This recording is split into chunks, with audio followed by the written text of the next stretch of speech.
Portal Stormer, Chapter 3, Alusol, the Land of Hallucinations. A crossing signal was going berserk, clanging fast and loud. The whole signal was thrashing from side to side as though made from rubber, ringing and whipping in spastic convulsions by the side of an old railroad track that led to nowhere. Delwyn clamped her hands over her ears, once again assailed by a thunderous racket. She looked down and saw that she was wearing overalls and a faded denim shirt, with fluffy bunny slippers on her feet. The noise was painful, and as she looked around to see where she was, she had a dreadful feeling yet again that she was back on Earth, even though her clothing and the crazy crossing signal indicated otherwise. She looked up, still gripping her ears, and saw a kaleidoscope of psychedelic colours flashing and scrolling across the sky. She realised that she was not on Earth, unless she was tripping. Was it Unceremoniously? The last thing she remembered was standing on a pedestal in the Ural's palace, looking into the eyes of Morpheus and seeing billions of dreams at once. She didn't remember fainting or anything that came afterward. She turned to look down the other side of the tracks and saw a tall, slim man walking towards her, wearing a grey suit and a snap-brim fedora hat. As he got closer, she thought it was the beat writer, William Burroughs. He was dressed exactly the same, although he was slightly more handsome. His eyes were trained on Delwyn as he smoked a cigarette and casually strolled up to her, flicking the ash nonchalantly. Then the signal stopped clanging and the silence nearly burst her eardrums. She cringed but kept her cool as the man approached, even though her attire screamed nutcase. He looked her up and down and raised an eyebrow. "Really?" he said, then took a long drag of the cigarette. She felt her spine go all rubbery, like it did when she was in the grip of hypnagogia. Then the surroundings transformed into a strange, dark cafe, like somewhere back in the 1950s in Times Square. Everything was black and white, like an old photo, and Delwyn could hear jazz, crazy jazz that was so crazy it made perfect sense. She and the slim man were sitting in a booth drinking coffee, or so she assumed. He was still smoking and staring at her intently. "Who are you and where are we?" she asked nervously, looking around, suddenly freaking out at the sight of the strange entities that were at the other tables and booths, as well as the bar. At times they were perfectly humanoid, at other times they changed into insects and then half human, half insect. Some of them only had antennae, but were otherwise perfectly normal. She heard human chatter and voices, but also chewing, buzzing, clicking and low chirping. The slim man took a sip of his coffee and said, "Ah," and leaned back in his seat. After another long drag of his cigarette and a luxurious exhaling, he said in a deep drawl, "Well, for one thing, it's not Unceremoniously, darling." He smiled with just one corner of his mouth, making his cheek dimple for a split second, then lit another cigarette, continuing to eye her off, as though making sure that she wouldn't run away. She looked down to check her clothing to see a straight grey skirt and plain white shirt open to her plunging cleavage and tucked in tightly at the waist. She was still wearing the fluffy bunny slippers. "I asked you who you were," she pouted, but continued checking around the room. She began to feel increasingly anxious about being bitten or consumed by the horde of insects. The man pulled himself up in his seat and smirked at her again. Cocking his head to the side, he said, "I'm a little disappointed. I thought you'd guess." He dragged on his smoke and blew out a variety of complex geometrical shapes. "Varun?" she asked, hoping that it wasn't Varun. "Hell no, jeez Louise." He cringed and adjusted his hat. "Guess again, sugar." His voice was almost the same as William Burroughs, but a touch more refined and deeper, with a more ancient twist. His eyes were almost white, such was the paleness of the blue. She shuddered. "Morpheus?" He winked and cocked his hand like a gun at her. "Right on, second guess, little lady." Delwyn sat in a stupor, trying to comprehend the idea of Morpheus, the god of dreams, also known as the Ural of Unceremoniously. looking like a beat writer in a crazy cafe, with her in some kind of world that could drive anyone insane. Then it clicked. "Is this the realm of hallucinations?" she asked, feeling the rubber in her spine respond in the affirmative. "Bingo," he deadpanned. "Better known as Alusol, a place where hallucination, imagination and fantasy fester in an orgy of hectic bliss. The toxic waste dump of the diseased mind, the realm of confusion, delusion, elation, jubilation, rambling, scrambling words and images. But take heed, for the images will distract, but the words are intact. Listen for the meaning or be consumed by the screaming, Delwyn." She stared at him in disbelief. Was he beat talking to her? Talking scat? All she could say was, "What?" Then the air was filled with clapping hands everywhere, disembodied hands clapping a beat, 1, 2, 3, 1, 2, 3, over and over, filling the air, all through the cafe. Morpheus seemed as though he wasn't aware of them, but it was extremely distracting. The clapping was in time with the jazz, which had increased in volume. Some of the patrons joined in with the clapping, yelling out things like, "Yeah," and "Go man go," and "Dig it." Morpheus smirked at Delwyn and then lit another cigarette, after downing the last of his coffee. "I lay down my whole riff on you and it goes whoosh." He made a sweeping gesture over his hat with his hand. "Right over your head." Delwyn looked down at her feet and saw her bunny slippers looking back at her, sniggering with contempt. "Oh my God," she said. "Thank you," said Morpheus, performing a table bow. "Jesus," Delwyn freaked at the relentless clapping hands. "Close but no cigar," Morpheus drawled, then sniggered along with the rabbits.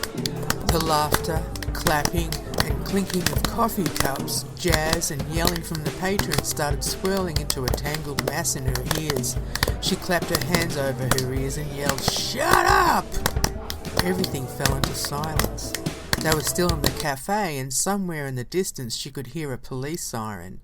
The patrons had stopped yelling and clapping and were all staring at Delwyn, mouths agape. The music had stopped, but the hands were still hanging in mid-air, ringing against themselves, scratching knuckles or interlocking fingers, not knowing what to do. Morpheus raised his eyebrows at Delwyn and said, "Happy now?" Slowly the patrons went back to their coffee drinking and chattering. Delwyn leaned in and said, "I have no idea what you were trying to tell me. I get it that we're in Alusol, which scares the shit out of me because I have hallucinations and they're not nice, trust me." An attractive beatnik woman brought over a coffee pot and started refilling their cups as Morpheus gestured for Delwyn to go on and exhaled a perfect pentagram into the air. "What did you mean by the words being intact?" she asked. The beatnik woman interjected. "He meant that the words are very important here, not like in One Soul where the imagery and the symbolism is everything. Here in Alusol, the imagery is meaningless, but the words, the words." Delwyn didn't mean to be rude, but she exclaimed, "Sorry, but I wasn't talking to you."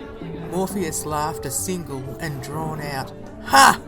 and slowly dragged his hat down over his face. The beatnik woman set the coffee pot down onto the table and put both hands on her hips, tilting her head to the right and giving Delwyn the look that said, "Better run, bitch." Delwyn slunk into herself as the woman prepared for rebuttal. "Well, sugar cube, I was talking to you." The woman pinched her on the cheek, hard. Delwyn yelped. Morpheus was still sniggering as he put his hat back on his shaking head. "Delwyn, meet my mother, Pasithea, the youngest of the Graces and most importantly, Earl of Alusol." Everyone in the cafe stopped chattering and yelled, "Hail!" Pasithea nodded and smiled, then turned back to Delwyn and picked up the coffee pot. "You're welcome," she said sarcastically. I'm terribly sorry, Madam, Your Grace, Your Highness." Delwyn stuttered and tried to get up, but Pasithea stopped her by shoving her back down in her seat. "Oh, come on now. Don't give me all that highness crap. Look at how I'm presenting to you at this present moment. Besides, we don't have much time, and you look like you're a bit slow on the uptake. No offense." She looked over at Morpheus and winked. He smiled like a schoolboy and gestured outside with his head, cigarette hanging from his lips. "Yeah, let's split. This place is getting old."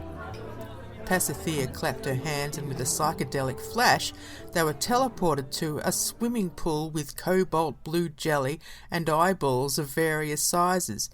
Delwyn squealed in horror, keeping her arms up high as the jelly level was at her armpits. Morpheus was still in the same dress and physical form, but floating on an armchair with a rifle across his lap. Pasithea was dog-paddling through the jelly, wearing a red one-piece bathing suit, lime green bathing cap, large yellow swimming goggles, and a rubber ducky swim tube around her middle. She was yelling out to Delwyn, "Isn't this fun?" splashing and kicking, sending hundreds of eyeballs everywhere. As she did so, Morpheus took aim and shot several of the eyeballs, splattering them and causing some of the blue jelly to turn red. "No, this is not fun, and Morpheus, please don't do that!" Delwyn tried to walk carefully away from them both, keeping her arms above the jelly, but her feet kept slipping and the eyes and jelly threatened to get into her mouth. Morpheus and Pasithea laughed and continued to be annoying, kicking up eyeballs, big and small, blasting them into a bloody pulp. "I thought you two were supposed to be respectable deities, not crazy lunatics," she yelled over her shoulder. They continued laughing, then Pasithea said childishly, "My realm, my rules." She clicked her fingers, and suddenly Delwyn felt her spine tingle and melt. She was transformed into a snake. Unfortunately, that meant she had to drop under the surface of the jelly and eyeballs, which she wasn't happy about. She screamed telepathically, "How dare you!" and tried to slither up out of the jelly onto the chair Morpheus was sitting in, but he pointed the gun at her. "You need to accept it, girl. It's a symbol of who you will become." He smiled, satisfied with himself, and lit another cigarette. Delwyn yelled into his mind, "I thought images didn't matter here. I thought symbols were only for the dream world. One soul." Both Morpheus and Pasithea looked at each other, obviously impressed that she'd paid attention. Pasithea swam up to Delwyn. They were both now mermaids, however they were still in the horrible swimming pool. "I think that you are ready to learn about your test," she said gravely, plucking an eyeball from Delwyn's hair. Trying not to flinch and vomit, Delwyn smiled and said, "Really?" and swished her mermaid tail excitedly. Morpheus was now standing on the side of the pool, anxious to get moving. "Yes, let's get into it, Mother. Let's tell her about the time displacement first." Pasithea swam along with Delwyn to the edge of the pool, and the two of them pulled themselves up and sat next to each other, admiring their tails and wringing out their hair. "It's actually quite simple, really," Pasithea started explaining as she snapped the starfish bra back into place. "Alusol can be considered like a time travel hub. From here, wherever you travel to, the time elapsed can be distorted. It's completely out of anyone's control, though, even mine. So, for example, you could go back to Alethea now, but arrive in the 1970s. Or you could go to the first level of the seven heavens, and it could be 1,000 years in the future. There's no telling when or where you could end up, unless you're a portal stormer." "Or a Ural," Morpheus interrupted. "Exactly. Do you understand, Delwyn?" Pasithea asked her. Delwyn nodded, but the ramifications were startling. "It seems to me that an unscrupulous entity could manipulate this feature for a terrible end." The Urals glanced knowingly at each other and smiled. "That's why portal stormers are very important, Delwyn," said Morpheus, his own voice creeping back. Pasithea giggled and snapped her fingers. "Time is running out. Let's go!" They were suddenly walking through an endless space, which stretched out as far as the eye could see, in a creamy white atmosphere, with trillions of words floating about them. Morpheus still looked like William Burroughs, but Delwyn was dressed like a librarian, with her hair piled up into a bun and wearing glasses, however, still wearing the fluffy bunny slippers.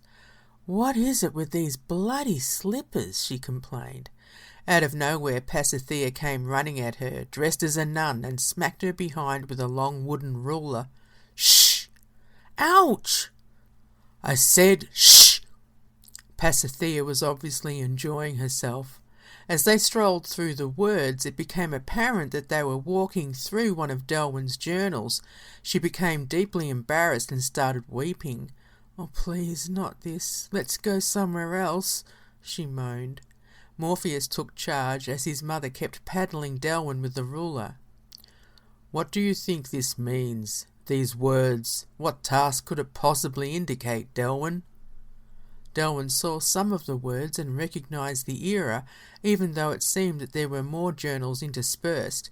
She wiped away the tears and tried not to allow the emotions to get the better of her. She started to speak, but Pasithea silenced her, smacking her again and saying, "Shh!" "Really, mother?" Morpheus was obviously growing tired of Alusol and wanted to go back where he was in control.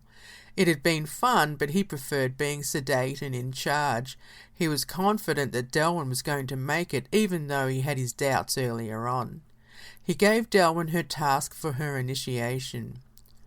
"Delwyn of the realms, you are to face your last sorrow. You are to absorb the tears and face the shadow within, in order to conquer the shadows without. Do you have the strength to face your last sorrow? To tear down the facade? To achieve your destiny and become a portal stormer?" Delwyn was whipped up into a frenzy with his words. Yes, I do. I am ready." With that, a giant hand came out of nowhere and started shuffling the pages of the journals. Delwyn was flipped into the darkness of space and then blanked out again. 2 months after Delwyn disappeared, Greg was still beside himself. He barely managed to keep his farm going and found it painful to continue helping Gwen, as she reminded him so much of Delwyn. Gwen always wanted to talk about her, where she could have gone, why she went, and so on. There was no way Greg could answer any of those questions, as he was asking them himself, and felt that, if anyone had the answers, Gwen did. Mark did the best he could to help, but he had his own crops to take care of and was angry at Delwyn all over again for fulfilling the prophecy that he had hoped would never transpire.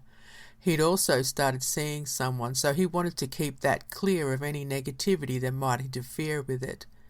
Greg had been questioned by the police several times, as they all had, including the doctors. There was nothing to be found and nothing to be said. Her mother had no idea where she was, and everyone agreed that she was the last person Delwyn would have contacted. Her father was also clueless, and the police found it odd that both parents were happy to leave it at that. Delwyn was a dreamer, and she would show up one day. Her father had joked that perhaps she'd joined a hippie commune. Gwen fell into a deep depression and found it terribly difficult to drag herself up every morning to deal with the milking and the rest of the duties. Greg tried to convince her to hire a farmhand, as Magpie Meadows was the pride of Mafra, and it would have been sad to see it go under. But Gwen was stubborn, so she persevered even though it was a struggle. Her hair had even started going grey all over, and she began walking with a slight stoop. On a cold night, after the work was done, Greg showered and ate a meagre dinner, too tired to fix anything substantial. He sat in front of the TV but didn't turn it on. As usual, he just stared and wondered where Delwyn was and why she hadn't even said goodbye. At times like that, the anger would take a grip and constrict his throat, but he would force the tears back down as he had cried enough. His brother was right. Delwyn was nothing but trouble and pain.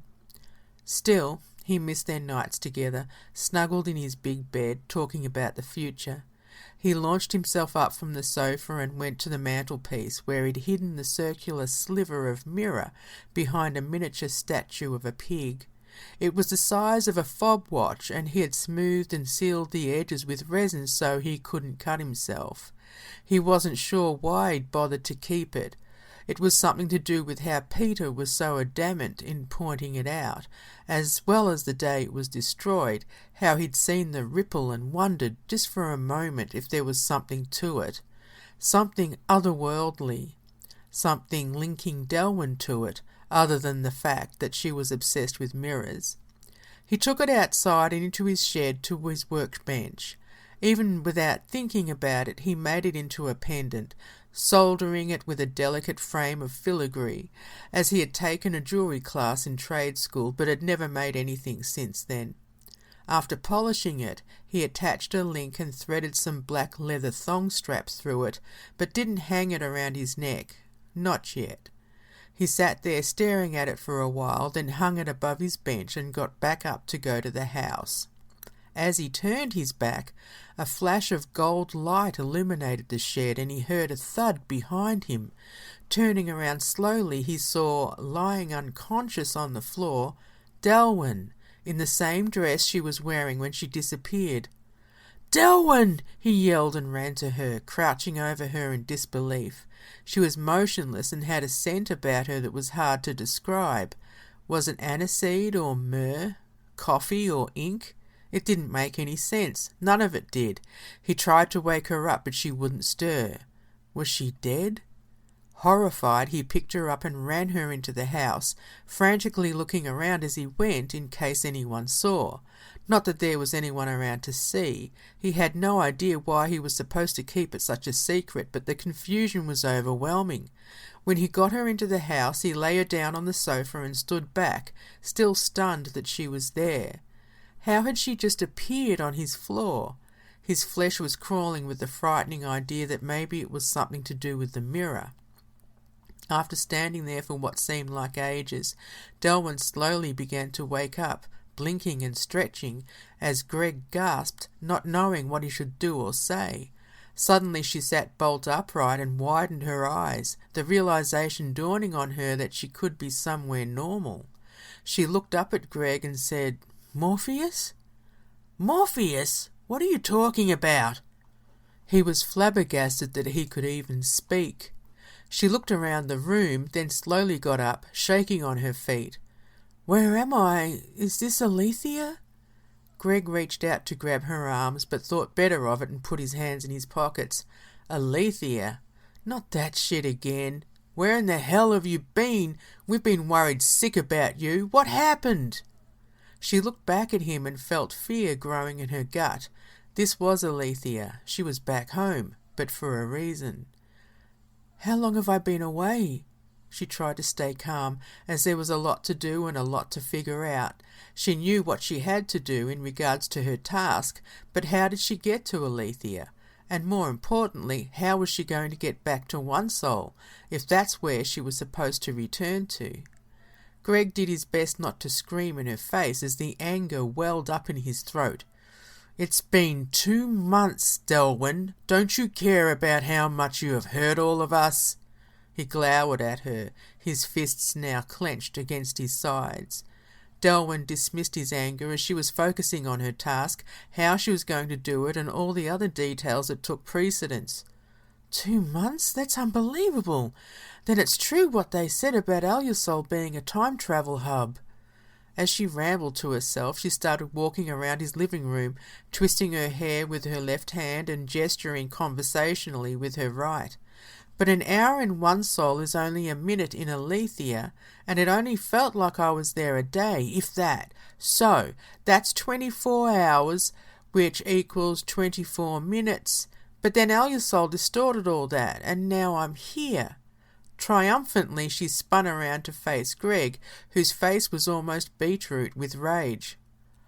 "Oh, silly me, you said it's been 2 months? I wonder why I'm not hungry, though.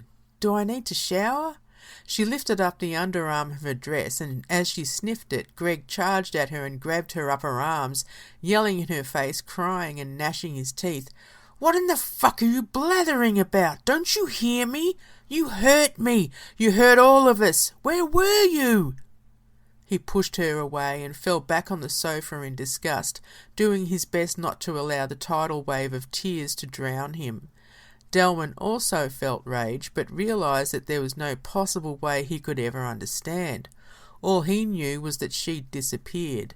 The reality hit her, and she slowly knelt in front of him and tried to take his face in her hands. He wrenched himself away from her, choking on his anguish. He would not give in to her feminine ways and consoling voice. "Greg, I know it must have been awful for you." "Don't pretend to care, Delwyn. I know you don't." He shuddered as he tried to control his temper while she attempted to take a hold of his hands, which he kept tightly clamped in his lap. "I do care, Greg, so much, but it's too difficult to explain everything that's happened to me on the other side." "Other side of what?" he asked, not really wanting to know. "Of all this," she said, looking around the room and spreading her hands to illustrate the point. She sighed and looked at his confused and tortured face, not wanting to cause him any more pain, but realizing that she needed him to help her now. She hated being in the position of manipulator, but somehow, deep inside, she knew that it would have to be for the best for himself as well as the others. "Greg, there are other realms out there. You've heard of parallel universes, right? Alternate worlds?" She had her hands on his knees, which he allowed, but he now had his arms folded across his chest, signifying a lockout. "Alternate worlds, of course. Delwyn off with the fairies again, right?" he snorted sarcastically. Delwyn pulled back and crossed her own arms. "Greg, I'm serious. Where do you think I've been all this time? Could you find me?" She waited for him to respond. He sat there, stubborn and annoyed, trying to come up with a smart-ass answer. He couldn't. He remembered the searching and how it had only been 20 minutes when she'd walked off. The police had advised that there was no possible way she could have gone anywhere in 20 minutes without anyone hearing a car, a plane, anything. They'd looked high and low, on foot with the help of sniffer dogs, by air with thermal imaging. Nothing had worked, and now here she was 2 months later, in his house, wearing the same clothes, and her hair was the same length.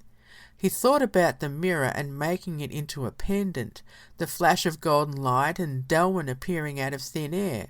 It slowly started dawning on him that she could be telling the truth. The horror of it crept over him like an oil slick. She saw it in his eyes. The fear was palpable.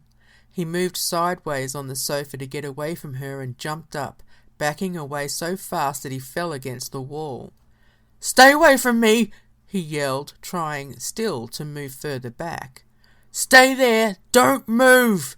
He was becoming hysterical now, sliding up the wall to stand and prepare for a getaway. Delwyn stayed on her knees in front of the sofa. She said calmly, "It's okay, Greg. I'll stay here. I'm not going to hurt you. You know that." "No, I don't," he raved, looking to his left and right, trying to figure out what to do. "Who knows what you could do?" He started sliding along the wall to the front door, keeping his eyes on her, wondering what to do next. Should he go to the police? What could he possibly say to them? Anyone he'd tell would think that he'd also gone around the twist and would put him in the psych ward. "Greg, really?" Delwyn slowly got up and went over to sit on the sofa. "Don't move!" he yelled again, reaching out his hands as though that would keep him safe. "Greg, I'm going to sit here until you get a hold of yourself. When you've done that, we can talk. There's something that I have to do. That's why I came back. I have a task and it involves me going to Melbourne. I need you to take me there." This jolted him out of his panic to a degree. "What? Why Melbourne?"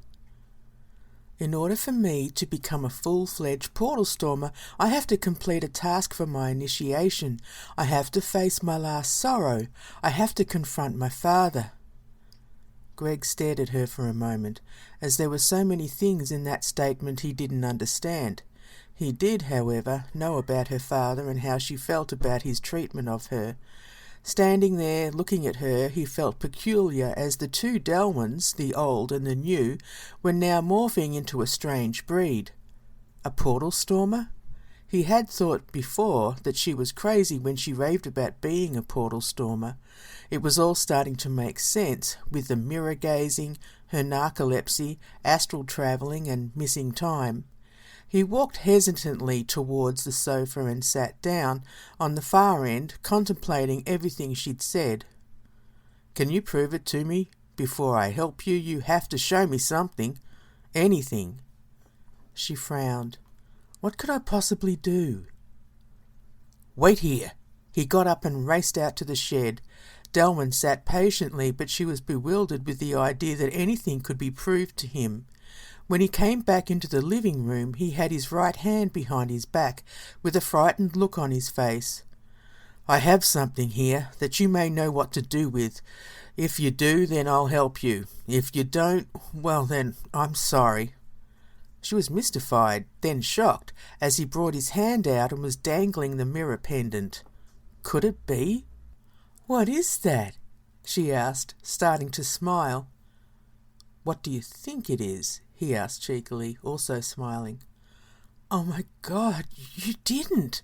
She jumped up and clapped her hands with joy. She looked at him and felt a pang of love that she hadn't felt before. "He must really love me," she thought. Then she started to cry.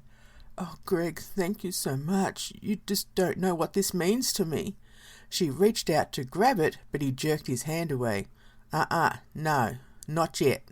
I get to keep it at the moment. I'm the guardian of the mirror," he said smugly. "The Ural," Delwyn corrected him. "The what?" "Never mind. Okay, what do I have to do?" she asked. "You should know, shouldn't you? Prove that you're a portal stormer." He challenged her with a smirk on his handsome face. She wondered how she ever resisted him. She reached out a finger and touched the surface of the mirror, and in an instant she was gone. Greg yelled and dropped the pendant on the floor. Then he yelled again and picked it up, worrying that he might have hurt her somehow. He twisted himself around looking for her, but she definitely disappeared. On the other side, Delwyn found herself back in Morpheus's palace, right in front of Varun. What was he doing there, especially in his usual form? This time he was coloured the palest green, with pale yellow eyes. He yelled, "Delwyn!" and reached out for her, but she turned and instinctively touched a giant pearl on the harp. In a flash she was back in Greg's living room. He screamed with glee, "You did it!" He grabbed her and made much of her, kissing her before they both realised what was going on. For a split second he'd forgotten all the misery she'd caused him, although he quickly pushed her away and walked over to the space behind the sofa, still clutching the pendant. Delwyn had a rush of excitement, making him so happy, as well as the hug and the kiss. She understood the pulling away and tried to focus on the task, but she was distracted by the pendant. She knew that she needed it, but Greg was now slipping it over his head and tucked it under his shirt. "For safekeeping," he said, eyeing her off and patting his chest, knowing what she was thinking. "Fair enough," she said, smiling and pretending not to care. "Well then, a promise is a promise, matey." "All right, but I'll have to wrangle someone else to take care of the farm while we're away." He liked the idea of going on an adventure for once in his life, even if it did seem psychotic. "How about Mark or Gwen? Or both," she said, starting to think about clothes and other essentials. She didn't see the smile on Greg's face turn into a scowl. "Yeah, right, let's not worry about letting them know you're okay," he snapped. She jerked herself around and tried to contemplate how she was going to face up to them. "Hey, now, wait a minute, Greg. It was hard enough explaining everything to you. It'll be impossible explaining it to them." "Explaining everything? I only know the tip of the iceberg, and frankly, I don't think I want to know everything. One nut is enough, thank you very much." Okay. Let's not let this get out of hand." "Right," he said begrudgingly. "You really believe me now, right?" "Yeah." "And you agree to help me with this task, right?" "Yeah." "So, how about a letter or a note? I can write a letter to say that I ran away and hid.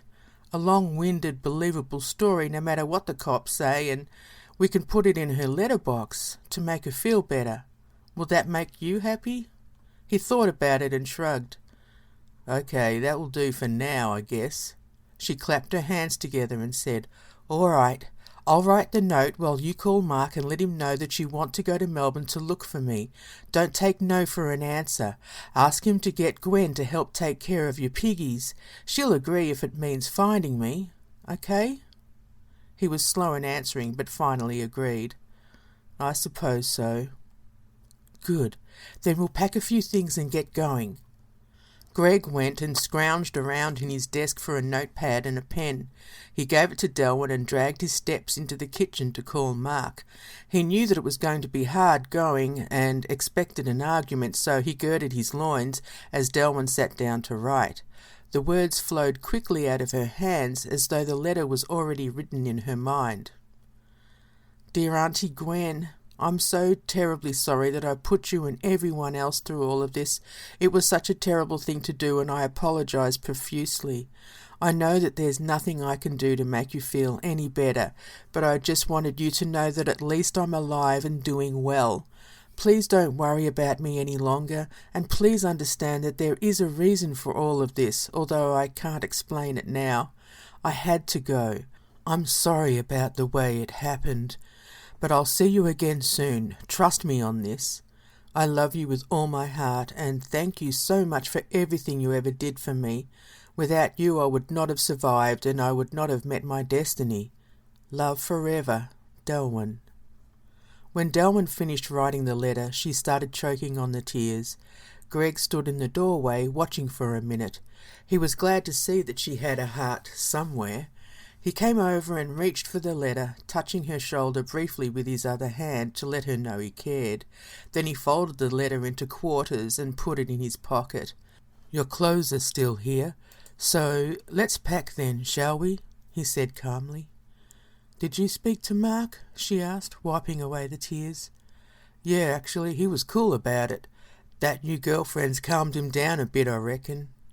She nodded and got up, then they packed silently. Before long they were in the car, ready to head off for Melbourne. It was 12:15 a.m. on a Sunday morning as they pulled up in front of Gwen's letterbox. The magic of Magpie Meadows whispered down the secret driveway as she strained her neck and watched Greg quickly pop the letter in. Then they roared off into the night, headed for the highway.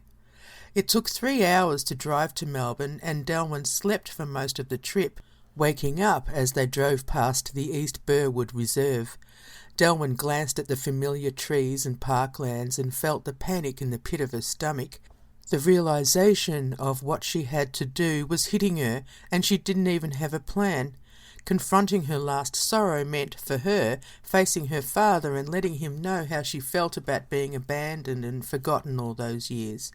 She felt on the one hand that, yes, it was a poignant moment that a lot of women and men had to deal with in their lives. On the other hand, in the scheme of things, it seemed trivial in regards to her status of becoming a portal stormer.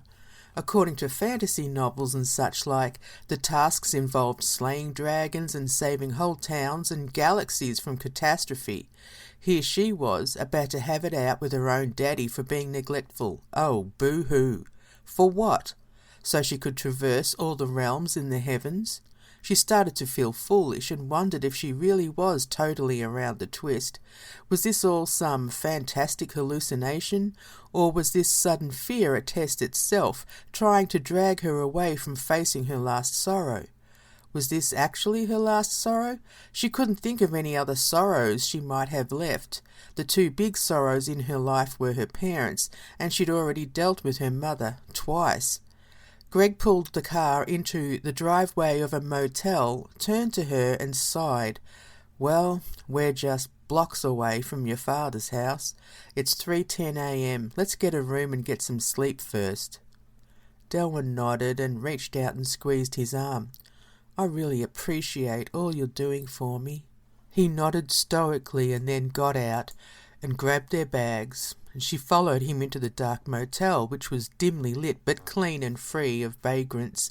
Greg booked them in as Mr. and Mrs. Everson, which made Delwyn laugh. The desk clerk did not have a sense of humour, and as she passed the keys to Greg, she gave Delwyn a look that said, "Slut." Delwyn wrinkled her nose at her and thought, "I hope we have sex and you hear every noise, you little cow." When they got to their room, they threw the bags down and collapsed into bed, falling into their usual spooning position, which was a force of habit. Luckily, Delwyn didn't dream, travel, or trip. It was 10 a.m. when they were woken up by the maid, and Greg told her to piss off, which she did. Delwyn got up and showered, trying to figure out what she would say, making mental notes and disregarding the speech that she'd rehearsed as she dropped off to sleep earlier. She wanted to keep it short and sharp and to the point for maximum effect.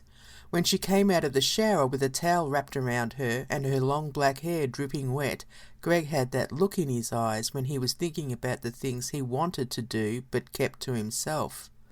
"Hello, beautiful," he said dreamily. "I went and got us something to eat." There were toasted sandwiches on the table as well as 2 steaming cups of coffee. "Oh, thank you, kind sir."